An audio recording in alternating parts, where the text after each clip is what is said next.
Hello everyone, my name is Ankit Jain and welcome you all to the channel Tech Journey with Ankit. In our last session, we discussed how we can integrate Salesforce with LinkedIn without writing a single line of a code using the screen flow. In today's session, we will explore how we can integrate two individual Salesforce org using the record trigger flow. And in today's session also, we will not be writing a single line of a code and we will see how we can perform the integration. But before we actually go on to the use case, let's try to understand the few basics about the integration using the flows. In the very latest release, Salesforce comes up with the functionality so that we can perform the integration using the flows as well without writing a single line of a code. Again, the prerequisite here is before you perform this call out, here also you have to go and create the name credential so that the external service can be connected to the API. So that is the first prerequisite that you have to keep in mind whenever you are performing any callouts using the flow as well. A similar kind of an analogy we also follow whenever we perform the callouts using the Apex as well. And after you go and configure the callout, Salesforce do auto generate few external services. It auto generates few invocable action as well as Apex classes so that we can use those Apex generated classes as well as invocable action to perform the integration. I will show you down the line what all different external services, invocable actions, as well as everything Salesforce have created. Once we go and try to understand the use case first. So the use case that we'll be discussing in today's demo is we whenever an account is created with hot rating in Salesforce org A. So in our use case, we do have the two different Salesforce org, Salesforce org A and the Salesforce org B. Whenever a new account is created in the Salesforce org A, we have to trigger the creation of duplicate account in the Salesforce org B. Assume that we do have a business use case where business wants to maintain their org B only for the hot accounts. Okay, and this time we have to do that via using the flow builder. Again, another ask here is we have to go for the authentication OAuth 2.0. So what all different steps that we have to follow to perform the integration? So now we do have the two Salesforce org A and the Salesforce org B. To perform this integration, we have to perform the different steps on the org A as well as the org B. So we'll get started from the org B where we will be creating the connected app first, right? And after that, we'll come back to the org A where we'll create the auth provider, external credential, name credential. We will assign those external credential using the permission set to the user. After that, we will be creating here the record triggered flow. In the last session, we have done the screen flow. So in today's session, we will go for the record triggered flow. And after that, we will make a post request on below endpoint. Again, this is an endpoint that is provided by the Salesforce whenever we have to create an object into the object record into the Salesforce. So again, I will introduce you to this particular endpoint as well, and we will also take care of the error handling. So in case any error occurred during the integration, we will put an entry into the error log custom object. Okay, so before we go and try to implement this use case, I will show you the demo how the functionality is going to work, and then we will see how we can get this integrated. So I do have the two org. One is my org A. Here you can see that this is my org A and this is my org B. For the differentiation, I have used the different themes for the org A as well as org B so that there will be no confusion. Okay, so what I am doing here is from in my org A, I am creating a new account. Let's say flow integration testing account and putting the rating here as hot because we have put the condition that when the rating is hot then and then only the integration should be triggered. Again, I'm putting here the industry value as an agriculture, and let me go and save this. Okay, so the account is created here, and now if I'm navigating to the org B, let me go and perform the refresh here to check whether the new account is available or not. Here you can see that a new account is created with the name of flow integration testing. The same account that we have created here, it is also created here. If I navigate to the details part, here you can see that the rating is hot and the industry is agriculture. Okay, so now let's try to understand how we have implemented this integration. So to get started, The first thing that we have to do, as I mentioned in my org B, this is my org B, which where we do have the green color of a theme. Here I am getting started by creating a connected application. So navigating to the setup menu from here, looking for the app manager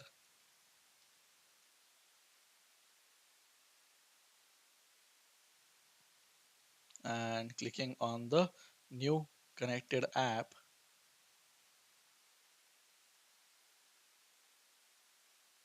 looking on the connected app name. Let's say I'm putting the connected app name here as flow integration, uh, flow integration for Salesforce. Okay, this is the name that I am giving. You can give any name, that doesn't matter. Here I am putting the contact email as my email address. Make sure you are putting the valid email address because Salesforce will send the verification code on this email address.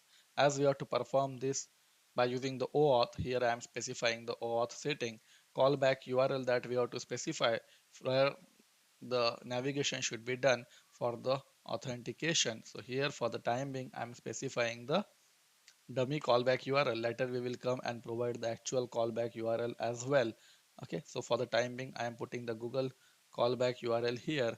Next thing here, I am go and provide the appropriate access. So let me go and provide the full access for now. In addition to that, I also wants to provide here the few more access. Can also go and provide the user data access in case you want to allow the user management. Another one that I am providing here is the refresh token, because if you want, the token should be automatically generated after a specific interval, or once the token is expired, you can go and extend this access. Okay, so these are the few accesses which are mandatory. Again, we are not using the PKCE here, so I am unchecking this checkbox as well. And let me go and save this. So again, connected app, it will take around 10 minutes for the activation. Meanwhile, we will move to the next step where we have to go and create the auth provider in the org A. Now I am in my org A. Let me go and close this for now. Now I am in my org A, and here I go and create the auth provider. So search for the auth provider here.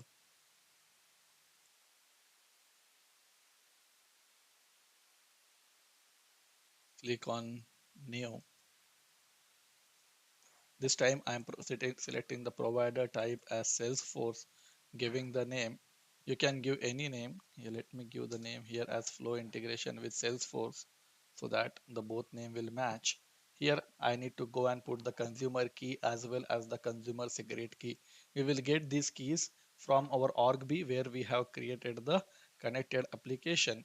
From here we have to go and get the consumer key as well as the consumer secret key. To get that, you have to click on the manage button.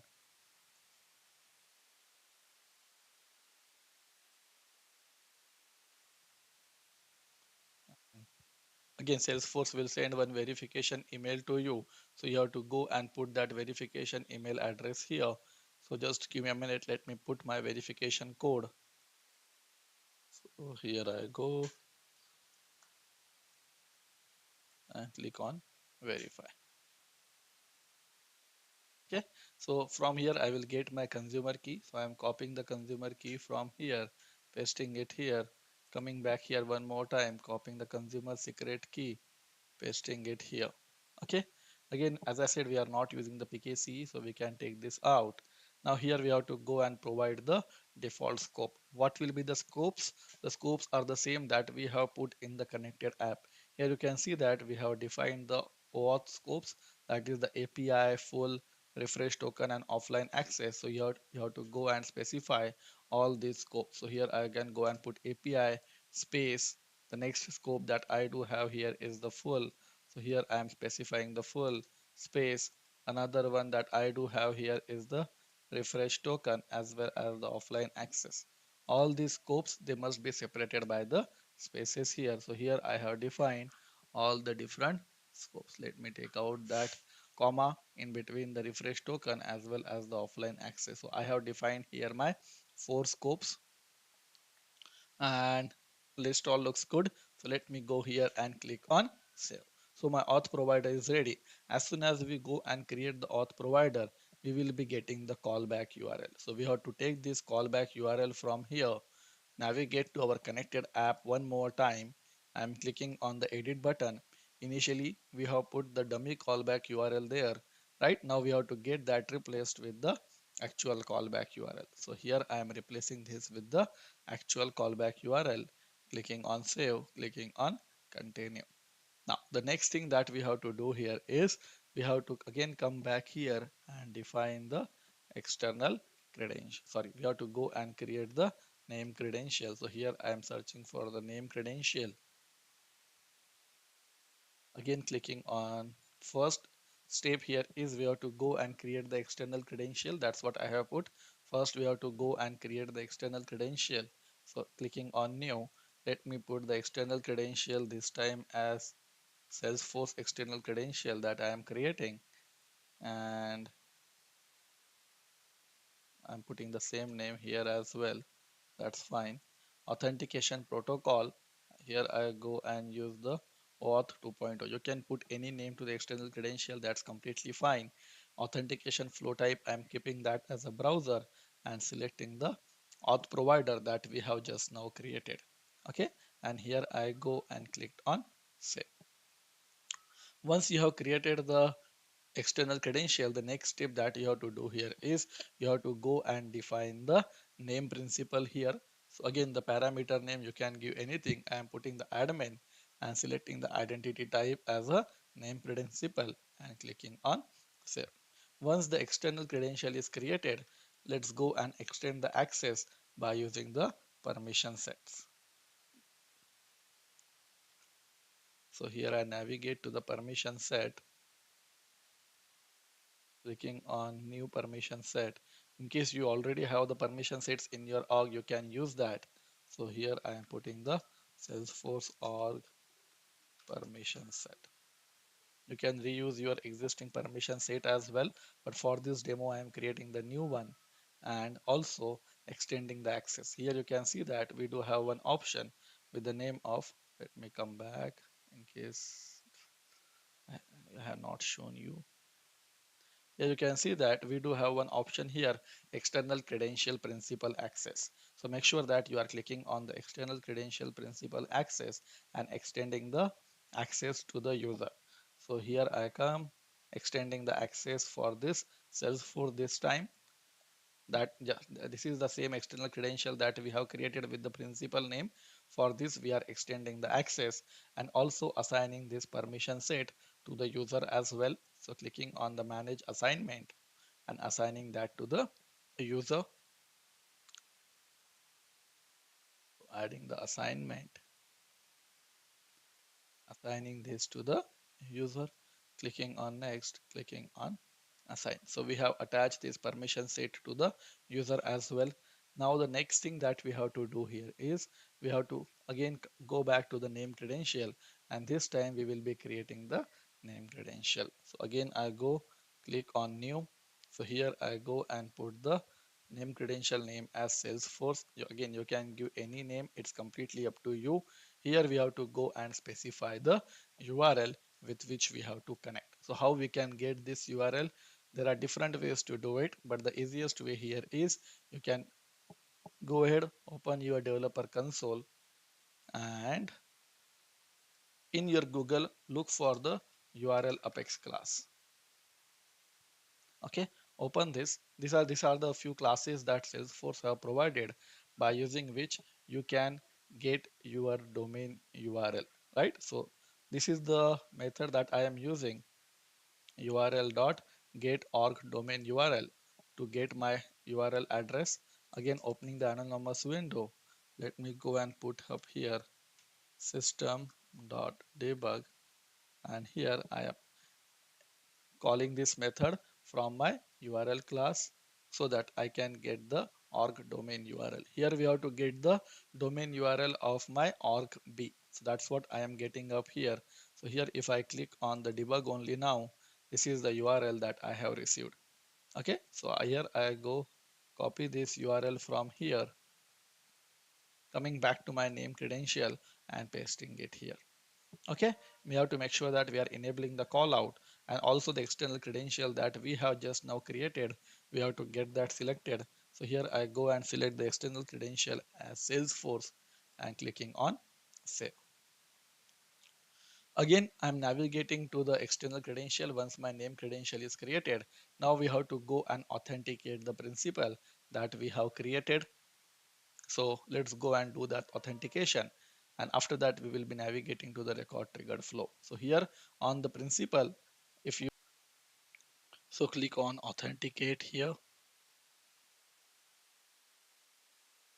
Here you have to make sure that you are putting the username as well as the password for the org B, not for the org A, but here you are putting the username and the password for the org B. Why for the org B? Because from our org A, we are authenticating the org B. So here I go and click on login after putting the username as well as the password for my org B. Okay, and once we go and put the correct username and password, we will get the message here as credentials are authenticated and now they are ready to use. Now we have done with all the steps that we discussed: auth provider, external credential, name credential, permission set. Now the next thing that we have to do here is we have to go and create the record triggered flow as per our use case. My use case here is whenever the account with hot rating is created, then only I have to perform the integration. So to do that, I am navigating here to the flows, clicking on new flow and taking the option here as a record triggered flow, clicking on create, selecting the object here as an account. When the account record is created, I do have the requirement here that rating must be hot. So here I go and put the rating is equal to hot. When the account is created and the rating is equal to hot, then and then only we have to perform the integration. To do that, here we will be selecting the after record triggered flow, and whenever we have to perform the integration with the after record triggered flow, we have to always go for the asynchronous path. So here I am including the asynchronous path in my flow by checking that checkbox. Now here we will be creating one action with the help of which we can make the integration. So here I click on the plus button, clicking on the integration and taking the option of create HTTP callout. So the first thing it is asking me to create the external service. Again, we don't have to do it. Flow will do everything on our behalf. We simply have to provide the name as well as the external credential name. So here I am creating the external service with the name of create hot account rating. Make sure that you are not putting any space whenever you are creating the external service. And here you will be selecting the name credential that you have created, clicking on next. Here you have to go and configure the invocable action. So here my invocable action here is create account with hot rating. Here it's a label, so you can have the space.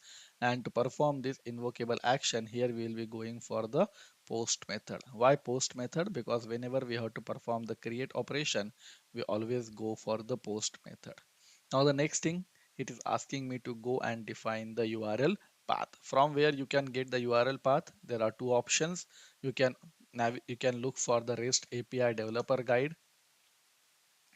So I will put that link in the chat box so that you can access that REST API developer guide from here. Sorry, I have opened the wrong link. Let me go here and put the REST API developer guide. And here we do have all the APIs that Salesforce have provided. You can use an API. So in our scenario, we have to create the account record on the external system. For that, here you go and search for the create record. Here you can see that there are two APIs. In case you have to create a one record, you can go for this API. In case you have to create the multiple records, then you can go for this API as well. In our scenario, we will be creating only one API. So we will be going here. That is the first way to understand which API that you have to use. Another option here is you can also go for the Postman as well. We discussed in our past session multiple times how to use the API library that Salesforce have provided on the Postman. So here also you can go and use all these API libraries that Salesforce have provided. So let me navigate to my workspace, how to create the workspace, how to create a fork out of it, how to perform the authentication. We have discussed this in the past video. Again, I will put that link in the chat box. You can refer from there as well. So here I am expanding my fork, and from my fork I am navigating to the rest. And here if I go and expand the S object folder, here you can see that we do have one API request as object create. So you can either go with this one or you can go with the documentation. It is complete, it is both are the same, right? And it is completely up to you with which you are comfortable. So here let me go from the documentation. Here if I go and check my flow, on my flow I already have the URL till dot my dot salesforce.com. After that I need to go and specify the URL path. So here I go and copy my URL path from here, from the slash services till slash account. Okay, so here I go and put my URL path. There is no need to set any query parameter, because if you check here under the parameter list, there is no query parameters are required for this API request. So you can ignore that for now, clicking on next. Now here we go and select some sample response method. Before that, we should be having the request as well. Yes, right. But before that, we have to go and paste some JSON request. So let me go and paste some JSON request here. So to paste the JSON request, again in the documentation, they have given here the sample JSON request. You can use that one and get that pasted here. In case there are few more information in addition to name that you have to send, you can create those fields here. So for example, I also wants to send the rating as well. So here I am putting the rating as hot. I also want to send the industry details as well. So here I am putting industry colon, let's say energy. Here you have to go and put the dummy data for now. Actual data we will be populating whenever we are sending the request. Here I'm also putting the description, and here I go and put the dummy description. So based on the details that you will be providing, and after you click on the review button, a data structure will be created here. And after that, we go and get the dummy response as well, clicking on next. Again, there are two ways to select the sample response. You can connect a schema. If you connect a schema, Salesforce will automatically fetch this kind of a response for you. Or in case you manually want to paste it, you can do that by clicking on the example response. I prefer to go for the connect for schema because it will solve my dual purpose. It will also check whether the connection that we are doing is healthy or not. So here I go for the first option, clicking on next. So here it will be sending this request body that we have put under the request and clicking on connect. Here you can see that the request is successful and we are getting this kind of a data structure. So ID, success, error, all these details are coming up from here. Okay, so here I do have the ID. So here I go and put the string success. I am putting up as a boolean variable, and item, let me go and define the item as the string here and clicking on save. So my external service is ready with the invocable action. Now let's go and define the action name here. So here my action name here is post account to external system. You can give any action name, right? And here you have to go and specify the request body. How you will specify the request body here? For that, come here and create a new resource variable. Here you can see that this is the this is the apex type variable that Salesforce have automatically created for you. You simply have to use that variable, and for that here I am providing the API name. Let me put the API name here as, you can give any name. I am putting the API name here as request body. Okay, this is the data type of this variable is affix defined, that is already created when the Salesforce have created the external service and invocable action for you. We simply have to go and use that here. Okay, and here I go and click on done. Okay, so my post request is ready now. But again, whenever we are sending the post request, as of now, we have not populated the request detail. We have definitely put the dummy value, but we have to also put the actual values here. So what I am doing up here is I'm using here an assignment operator to populate the actual values. So here I go and put the assignment as request post post request. Put post request body, and here I'll be defining all these variables one after the other. So the first variable that I will go and define here under my request body is the name, and here I'm getting the name from my record variable. Whatever the name that user have given, I'm getting that name from there. Next thing that I am doing up here is I'm also populating here the rating is equal to from my record variable whatever the rating value that user do have selected. Let me go and do that. Record, and from here I am selecting the rating. Right, the third thing that I am doing up here is uh, again putting the request industry equal to record dot industry, and the one last thing that I am populating here is the description. That is for my own demo purpose. I want to populate the hard coded value here. Definitely you can get the values from the record variable, but let me put up here that this account is coming. This account details are coming using flow builder. That's it. Okay, so I'm putting the hard coded text, and so that whatever the request body that we are creating, accordingly the request will be posted to the external system. But again, we have to also take care of the error handling as well. So what I'm doing up here is here I'm checking whether the post operation is successful or not. For that I will be using here the decision element, and under my decision element here I am checking is post successful, and there can be two possibilities. Yes, it is successful, and second possibility here is no, we have error. Right, there are two possibilities, either it is successful or we have an error. In case it is successful, then how we can check whether it is successful or not. So here you can see that we are getting the output from our post account. From here I am looking for the response code. Whenever we do have the response code value is equal to 201. Why I'm checking here for the 201? Because whenever we perform the post operation and specifically create, we do get the response code as 201.